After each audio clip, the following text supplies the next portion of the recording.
Hey guys, what's up? So, I'm gonna be starting a new series, and it's on this 1999 YZ125.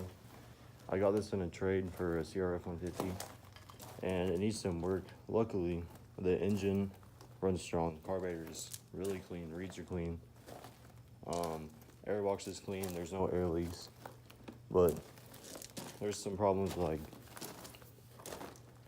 the exhaust, way too big for it. I have to get into one of those.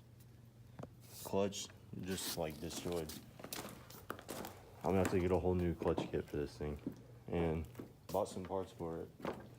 The back axle nut will not stay on, so I bought an OEM one. It's right here, and that led me to figure out this is not the right back axle. So I'm gonna have to get a new back axle, new clutch kit.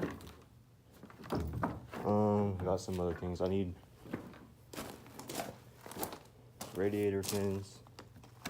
Probably gonna tear it down and clean everything. All the bolts it needs because this thing's so old. It's a two-stroke, just rattles them all out. Probably a graphics kit. But yeah, I'm gonna be starting a new series on building this. Hope you guys like it. If you're actually gonna watch it, leave a like down below. And yeah, see you guys.